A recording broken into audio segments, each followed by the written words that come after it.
Well, that's, of course, a little bit of a tough act to follow, but I think my man Sean right here can do it. How you doing, man? I'm doing well. Right on. For the folks at home, why don't you tell them who you are and what you do? My name's Sean Hemrick. I'm the producer for Mortal Kombat Shaolin Monks at Midway in Chicago. Right on. And you've actually brought us the Shaolin Monks, and you are playing it currently, correct? Right now I'm playing it on that little screen. Now they got on the big screen. That's much better. Now, for the folks at home that don't know anything about Mortal Kombat Shaolin Monks, can we actually talk a little bit about what it is and how it fits into the Mortal Kombat universe? Totally. Mortal Kombat Shaolin Monks is based in the MK universe around the time of MK2. So we start the game with this huge blowout battle royal, 13 MK characters doing the final battle of MK1. Oh, wow. So you see that big battle, Liu Kang wins, and then we go into the MK2 storyline, and Liu Kang and or Kung Lao go off into Outworld. I gotcha. And so, like, how many of the different characters are we going to see in this, and how does it work in terms of who do you play as? You got Liu Kang, you got Kung Lao. How does that all work? Well, you play as Liu Kang or Kung Lao, or we actually have a co-op mode where you can play as both, working together through the whole game. Oh, right on. Yeah, we're really excited about that. Can I do that online, or you can't do it online? Okay. We would have had to trim some of the other features back to make it function online, and we didn't want to do that. We wanted to make the best possible experience we could. Right on. Now, how does that work out when you're going through the game? Do you guys bump up the number of enemies or the co-op players face? For co-op, we do a little more. It's not just number of enemies, waves of enemies. We want to be a little smarter than that. So we have different AI, and then with co-op, we also have some different puzzles. There's extra areas of the game that can only be accessed with co-op play. There's a secret co-op boss that's not part of the main storyline, which you only get to fight if you're playing in co-op mode. Fantastic. So what about the, let's go ahead and talk about the gameplay mechanics. How does that work? Does it feel like Mortal Kombat fighting games, or? It feels great. We started this with a prototype. We spent 6 months prototyping just the fighting engine. Wow. To make sure we got it the way we wanted it, because it's Mortal Kombat. It had to feel good. It couldn't just be a button masher. So the game has 3 attack styles that you can go through, and quick attacks. I can launch them into the air at any time. Everything's fluid. We call it our multi-directional fighting system. I can fight in any direction, any time, and it's not just the character glitching around. They're actually completely different animations. If I'm running, the animations change. So if I just punch with this, but if I'm running, it does a completely different attack. Gotcha. The whole system flows seamlessly from one attack to the next, including going seamlessly from that into the platform abilities like wall run, wall jump, double jump. All that flows seamlessly into our fighting engine. Now, I see it looks like there's a little brief cinema show in that door open there. How do you guys handle the narrative? How do you guys do the storyline stuff? With the storyline stuff, we have about 45 minutes of cutscenes that tell the story. Really? Then within that, we have probably, it's an obscene number, but there's over an hour of probably quick hints and tips. Like, if you're not getting something, we have little hints that get you through and tell you how to work the puzzle. Like here we have a quick tip on how to use the blocking mechanism. This is great for boss battles because if I'm fighting a boss and then he's got extra minions around, one of the things we've added to this game, branching out from traditional MK one-on-one, I can focus on him, but then I don't lose the ability to fight in multiple directions. I can do a backwards attack, and it's a completely different animation, and then still stay focused on my boss. Right on.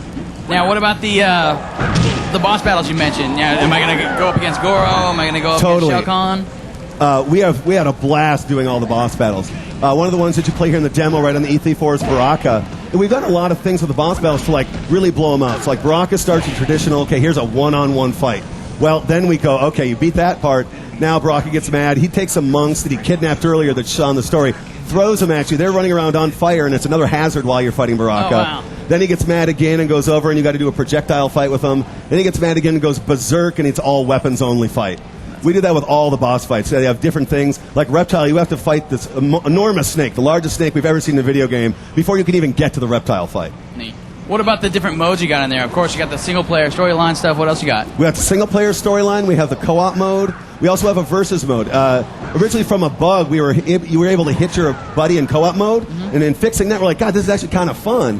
So we built a co-op mode that has 16 different maps that aren't, again, just backgrounds like the MK2 was, but they're actually like interactive. Like some of them have other enemies in there while you're fighting. There are tons of death traps and health traps around going on while you're in the co-op or in the versus mode. And then there's pickups around there. You can pick up weapons. You can pick up extra health. You can pick up the ability to do all your super moves. Because we kept, of course, all the super moves in MK2 in there. I'm doing the fireballs, the fly kick. Kung Lao's got his teleport and his spin and his dive kicks. It's all in there. Right on. There's a good question in from John in Ireland. I actually know the answer to this one, or at least I believe I know the answer to this one, but I'll let you take it. Why did you take the MK2 as the basis of the game for the story and not the later titles after MK2? Well, MK2 is a lot of people's favorite. It's one of our favorites. And when we saw this engine in action, we was like, wow, that is really good. Liu Kang and Kung Lao will be perfect for this. And that's just when the story really seemed to make sense. Besides the fact, just a lot of people's favorites. All the backgrounds of MK2 are levels of this game, and it's just a ton of fun to see the wasteland blown out to a full 3D interactable world where you can impale enemies, and it's been a blast for us. Now, does it tell stories that are so you got the MK2 style of story, you got that period of time? Does it lead into the stuff that we already know past that? And does it leave it open for a sequel? It does leave it open for sequels because MK's had a rich, long history of tons of things to build off of. What we've done a lot of is bring a lot of the rumors to life. So we tell a lot of the story that you didn't get to know. We also explain a lot of things that people were wondering about, like, why is Sonya chained up in the background of that thing? Totally figure that out. You can actually set her free in this game. We do a lot of side missions that are probably like 30% of the game is side missions you don't even have to do, but it's how you find a lot of the secrets. We took rumors like people thought you could throw enemies into the trees in the living forest. It wasn't really true in MK2 now, but it's totally true in this game. All those rumors we brought to life. Some of the questions I see in here coming in, hidden secrets have always been a big part of the MK universe. Yeah. Are you guys going to have a similar crypt-style area to unlock this stuff? Yeah, we don't call it a crypt in this game, but we have about the same number of items. The best part about Shaolin Monks secrets is that because we're an adventure game, we can unlock them in really fun and creative ways. There's some that are really difficult, like if I go back here actually into this past room, I didn't reveal the secret, but I'll tell you right here. In this first room, if I throw an enemy into that skeleton on the wall, that breaks and that reveals a secret. Some of the things are literally that hard to find. But some of them will be easy. You'll just come into a room, see it, pick it up, and get it. And then that's how we get to unlock things like there's breakables here, like there's other playable characters, unlocking backgrounds in versus mode, unlocking other characters in versus mode, and just a lot of things in the game we can unlock.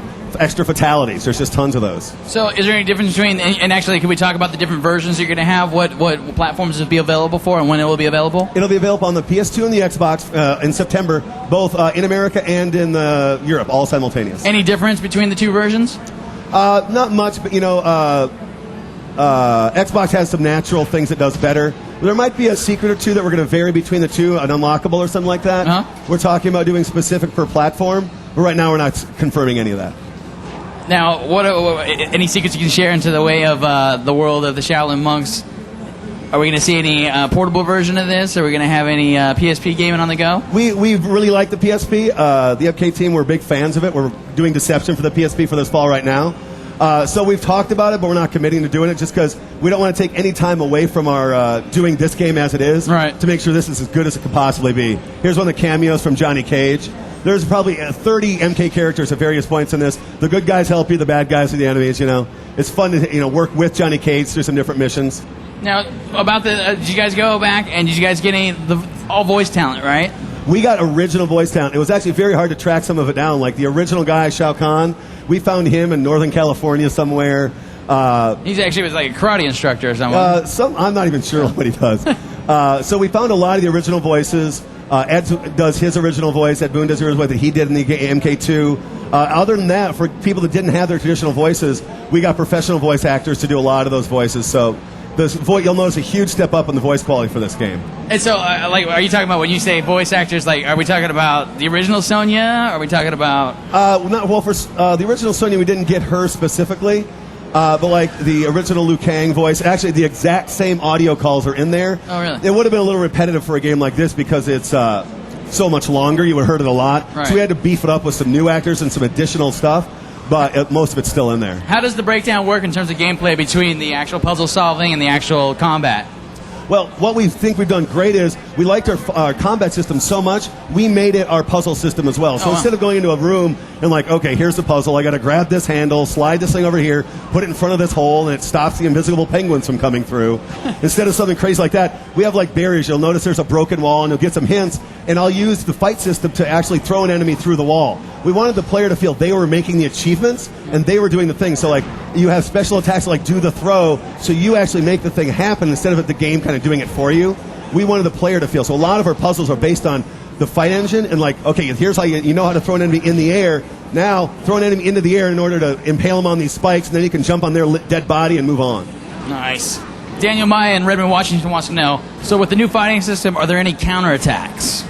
Well, there's counters as far as like there's some enemies that are based totally on defense. I got you. Each enemy has its own AI. There's a couple enemies where like if you don't block, you are screwed. So you're going to have to block and then counter. There isn't an in-depth counter system like we had in Deadly Alliance or even like some of the stuff in Deception, but there definitely is a need to be using your blocking and different attacks. Gotcha. This is a good question for Christopher in Key West, Florida. What's the learning curve like? Easy for MK veterans to get into, or are there a lot of new things for MK veterans to learn? The MK veterans, like we were actually surprised in the booth. We've been watching people play, and the MK fans just seem to pick this game up and immediately get it. Like if you know some of the old combos, you're going to end up doing combos right off the bat. They're going to be easy to do.